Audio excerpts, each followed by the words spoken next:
నిన్న జరిగిన అగ్ని పరీక్ష ఎపిసోడ్ 7 లో నవదీప్ గారు తీసుకున్న డెసిషన్ చెత్త డెసిషన్. దీని గురించి అయితే మనం అయితే మాట్లాడుకుందాం. వీడియో లాస్ట్ వరకు చూడండి అండ్ నా ఛానల్ అయితే సబ్స్క్రైబ్ అయితే చేసుకోండి.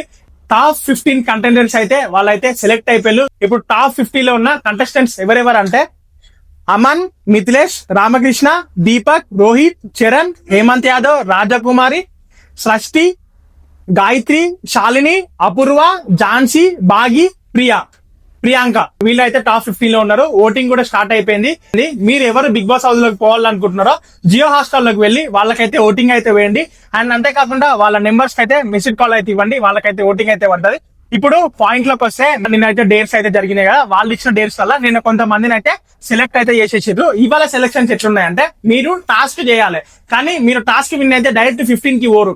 అందరు టాస్క్ చేసినాక, అందరిని చెక్ చేసినాక, అందరిని క్యాలిక్యులేట్ చేసినాక జడ్జెస్ ఎవరైతే సెలెక్ట్ అయితే చేస్తారో వాళ్ళే టాప్ 15 లో ఉంటారు. అయితే ఇక్కడ ఫస్ట్ టాస్క్ వచ్చేసి ఏంటంటే కారం తీసుకొచ్చి అక్కడ అయితే పెట్టారు. ఆ డేర్ అయితే నలుగురు అయితే చేసిర్రు. అమన్, దీపక్, సుమ, లయ వీళ్ళు నలుగురు అయితే చేసిర్రు. ఏం చేయాలంటే ఆ కారం తిని ఒక 2 నిమిషాలు ఆగిన తర్వాత 25 బెలూన్స్ ని ఊది నోటితోనే పలగొట్టాలి. ఈ టాస్క్ అయితే పెట్టిల్లు. ఈ టాస్క్ అయితే చాలా అంటే చాలా బాగున్నది. ఎందుకంటే ఇలాంటి టాస్కులు పెడితేనే కదా వాళ్ళు చేస్తారా చేయగలరా అని తెలిసేది. ఈ టాస్క్ అయితే నాకు చాలా అంటే చాలా బాగా నచ్చింది. అందరూ బెస్ట్ పర్ఫార్మెన్స్ ఇచ్చిర్రు. సుమ గాని, దీపక్ గాని, అమన్ గాని, లయ గాని వీళ్ళైతే బెస్ట్ పర్ఫార్మెన్స్ ఇచ్చిర్రు. సుమ అయితే చాలా అంటే చాలా ఎఫర్ట్స్ పెట్టింది ఆ బెలూన్స్ వలగొట్టనీకి. అండ్ సుమ దీపక్ వీళ్ళిద్దరి మధ్యనే, సుమ, దీపక్, అమన్ వీళ్ళ ముగ్గురు మధ్యనే నడుస్తుంది పోటీ. ఒకళ్ళు ఎక్కువ బల కొడితే ఇంకొకరు ఎక్కువ పడుతున్నారు, వాళ్ళు ఎక్కువ బల కొడితే వాళ్ళకన్నా ఎక్కువ బల కొడుతున్నారు. ఫైనల్ గా అయితే ఫస్ట్ 25 బెలూన్స్ వలగొట్టింది అయితే దీపక్ అయితే ఆ టాస్క్ అయితే గెలిచిండు. ఇక టాస్క్ గెలిచేది తనైతే పక్కకు అవుతున్నాడు. దాని తర్వాత నెక్స్ట్ టాస్క్ వచ్చేసి ఏంటంటే ఒక డేర్ టాస్క్ అయితే వచ్చింది. రోహిత్, హేమంత్ యాదవ్ వీళ్ళిద్దరికి అయితే ఒక డేర్ టాస్క్ ఇచ్చిర్రు. అదేంటంటే కమ్మ గుట్టించుకోవాలి. వాళ్ళు కొన్ని అడిగిళ్ళు, మీరు ఎక్కడెక్కడ కమ్మ గుట్టించుకుంటారు అంటే ముక్కు మీద, చెవు మీద అని చెప్పేసి అయితే రాసిళ్ళు. దాని తర్వాత బిందు మాధవ్ గారు ఏం చెప్పారు అంటే ఇక్కడ ఉంటాయి కదా నోస్ మీద, ఇక్కడ కొట్టించుకోవాలి అని చెప్పిర్రు. అక్కడ రోహిత్ అయితే గివప్ అయితే ఇచ్చేసి, కానీ హేమంత్ యాదవ్ పెట్టిన ఎఫెక్ట్స్ అయితే 100కి 100% ఒప్పుకోవాలి. ఎందుకంటే మనము కమ్మ కొట్టించుకోవాలంటేనే వెనక ముందు ఆలోచిస్తాం. ఎందుకంటే బయట చాలా మంది చాలా రకాలుగా అనుకుంటారు, చిల్లర గుట్టించుకుంటారు కమ్మ అది అని చెప్పేసి చాలా మంది అనుకుంటారు. ఈడ గుట్టుకుంటే నో ప్రాబ్లం, కానీ ముక్కు మీద గుట్టుకోనికి రెడీగా ఉన్నాడు. అండ్ ఇక్కడ నోస్ ఈ మధ్యలో గుట్టుకొని కూడా తనైతే రెడీగా ఉన్నాడు. తను పెట్టిన ఎఫర్ట్స్ కి అయితే హ్యాండ్స్ అప్ చెప్పాలి. ఎందుకు బాస్ లో పోవడం అనేది అంత ఇష్టం అండ్ అంత ఇంపార్టెంట్ కాబట్టి నేను ఏది చేయనికైనా రెడీ అని చెప్పేసి అయితే చెప్పిండు. శ్రీముఖి అడిగింది, ఒకవేళ నువ్వు నోస్ ఇప్పుడు మీ డాడీ నీతో మాట్లాడతలేడు, నువ్వు అమ్మ కొట్టించుకున్నాక మీ డాడీ మాట్లాడకపోతే ఎట్లా అంటే నేను మా డాడీని కన్విన్స్ చేసుకుంటా అని చెప్పిండు. కంపల్సరీ వాళ్ళ డాడీ మాట్లాడతారు. ఎందుకంటే వాళ్ళ ఇప్పుడు ఇంత ముందు వాళ్ళ అబ్బాయి వేరు, ఇప్పుడు వాళ్ళ అబ్బాయి వేరు. ఇక ఫైనల్ గా హేమంత్ యాదవ్ కూడా టాస్క్ అయితే గెలిచిండు. అసలు రోహిత్ బిగ్ బాస్ లో టాస్క్ ఆడనీకి వచ్చినా లేకపోతే సైలెంట్ కూర్చోనికి వచ్చినా నాకు అర్థం అవుతలే. ఎందుకంటే అసలు ఏ టాస్క్ ఆడతావన్నా ఆయన లేస్తలేడు, సైలెంట్ గా ఉంటుండు, సైలెంట్ గా కూర్చుంటుండు.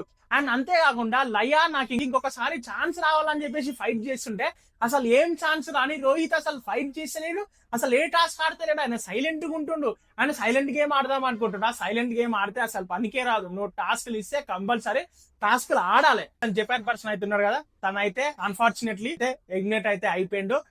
ఎట్లా ఎలిమినేట్ అయిందంటే నిన్న ఎవరైతే అసలు టాస్క్లలో పార్టిసిపేట్ చేయలేదో అపూర్వ అండ్ ఫుటా, ఏమో ఆయన పేరు నాకు బల్కనీకి వస్తలేదు. ఇక ఆయన అయితే అన్ఫార్చునేట్ వెళ్ళిపోయిండు. ఆయనకైతే ఎగ్జిట్ వచ్చేసింది, వెళ్ళిపోయే ముందు మీరు పబ్లిక్ ఏమన్నా ఆడియన్స్ కి ఏమన్నా చెప్పాలని అనుకుంటే థ్యాంక్ యూ నన్ను సపోర్ట్ చేసినందుకు. మళ్ళీసారి నేను తెలుగు నేర్చుకొని బిగ్ బాస్ హౌస్ లో మళ్ళీసారి తెలుగు నేర్చుకొని నేను వస్తా అని చెప్పిండు.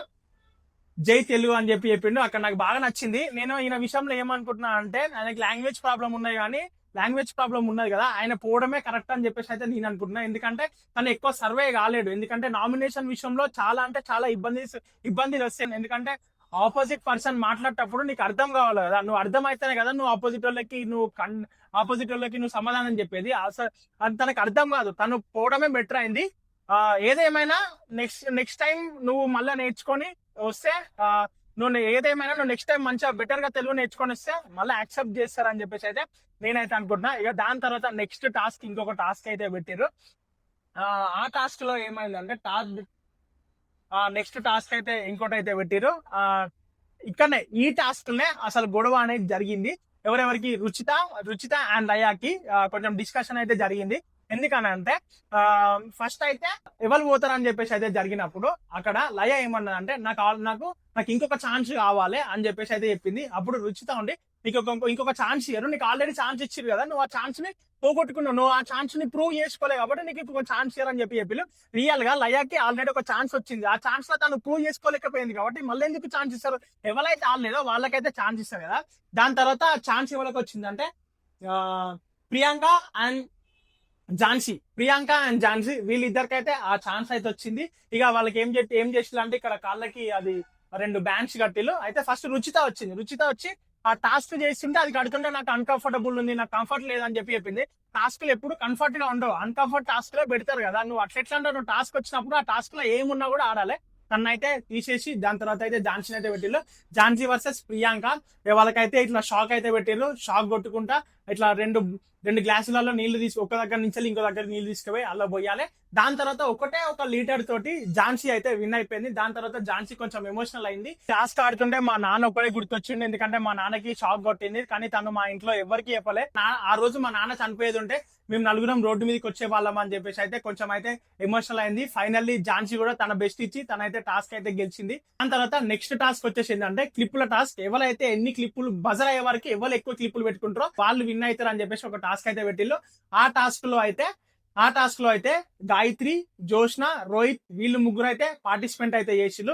గాయత్రి అయితే గేమ్ మధ్యలోనే గివ్ అప్ అయితే ఇచ్చింది. ఇక దాని తర్వాత రోహిత్ అయితే గెలిచిండు, జోష్న అయితే సెకండ్ ప్లేస్ వచ్చింది.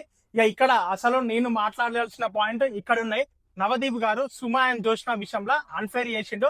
నవదీప్ గారు గాయత్రి విషయంలో తీసుకున్న డెసిజన్ చెత్త డెసిషన్. ఎందుకంటే గాయత్రి కన్నా సుమ, లయ, జోష్న, రుచిత వీళ్ళు నలుగురు గాయత్రి కన్నా ఎక్కువ ఎఫెక్ట్స్ పెట్టి ప్రతి ఒక్క గేమ్ లో ప్రతి ఒక్క టాస్క్ లో ఇలా. కానీ గాయత్రి ఒకటే ఒక్క టాస్క్ లో ఇన్వాల్వ్ అయింది. వాళ్ళందరినీ పక్కన పెట్టి నవదీప్ గారు అసలు గాయత్రిని ఎందుకు సెలెక్ట్ చేసిండు, తను ఏం ఆడిందని చెప్పేసి తనైతే సెలెక్ట్ అయితే చేసిండ్రు. నాకైతే డెసిజన్ అన్ఫేర్. సుమ ఆడిన డేర్ కి తనైతే సెలెక్ట్ కావాలి. అంతేకాకుండా సుమ ఆడిషన్ లో చాలా బాగా పర్ఫార్మెన్స్ ఇచ్చింది. టాస్క్ లో కూడా ప్రతి ఒక్క టాస్క్ ఇన్వాల్వ్ అయింది. అండ్ బెలూన్ బ్లో టాస్క్ లో కూడా చాలా బాగా ఆడింది. అంత కారం ఉన్నా కూడా ఆ కారం తిని 25 బెలూన్స్ పలగొట్టి 3rd ప్లేస్ వచ్చింది. అంత ఎఫెక్ట్స్ పెట్టింది. అండ్ జోష్నా రెడ్డి కూడా ఆ క్లిప్స్ గేమ్ లో చాలా బాగా ఆడింది. క్లిప్స్ పెట్టుకున్నది, తన చేతులు మొత్తం ఎర్రగైంది. లాస్ట్ బజర్ వరకు క్లిప్స్ పెట్టుకొని తను ఎక్కడ గివ్ అప్ ఇవ్వకుండా తనైతే గేమ్ అయితే ఆడింది. అంతేకాకుండా చాలా బాగుంది. అమ్మాయి చాలా బాగా మాట్లాడుతుంది, చిలాకీగా మాట్లాడుతుంది, తన మనసులో ఏముంటే అదే మాట్లాడుతుంది. ఇంత ఎఫర్ట్స్ పెట్టి గేమ్ ఆడినా వీళ్ళిద్దరిని వదిలేసి ఆ గాయత్రిని సెలెక్ట్ చేసి గాయత్రి అసలు గేమ్ ఏం ఆడలే. ఈ గేమ్ లోని క్లిప్లే గేమ్ లోనే తనైతే గివ్ అప్ అయితే ఇచ్చింది. తను బిగ్ బాస్ హౌస్ లో ఫిజికల్ టాస్క్ లో ఏం ఆడతారు అని చెప్పేసి అయితే మీరైతే తనైతే సెలెక్ట్ చేసి అసలు నవదీప్ గారు తీసుకున్న డెసిషన్ చెత్త డెసిషన్. నేనైతే చెత్త డెసిషన్ అనుకుంటున్నా. అండ్ ఈ ఫుల్ రివ్యూ మీద మీ ఒపీనియన్ కింద కామెంట్ చేయండి. అండ్ నవదీప్ గారు తీసుకున్న డెసిషన్ కరెక్టా రాంగా కూడా కింద కామెంట్ చేయండి. ఛానల్ ని కంపల్సరీ సబ్స్క్రైబ్ చేసుకోండి. ఇప్పటి నుంచి ప్రతి ఒక్క రివ్యూ చాలా ఫైర్ గా వస్తుంది. అండ్ ఫైర్ గా వచ్చుడు అంటే ఎవరిది తప్పు ఉంటే అది తప్పు ఎవరిది ఉన్నా అది తప్పని మాట్లాడతాం, రైట్ ఎవరిది ఉన్నా అది రైట్ అయినా మాట్లాడదాం. కంపల్సరీ ఎవరైతే గేమ్ పర్ఫెక్ట్ గా ఆడతారో, ఎఫర్ట్స్ పెట్టి ఆడతారో, డేర్ ఆడతారో వాళ్ళే బిగ్ బాస్ లకి పోతారు, వాళ్ళే బిగ్ బాస్ విన్ అవుతారు. అండ్ ఈ వీడియో మీద మీ ఒపీనియన్ కింద కామెంట్ చేయండి.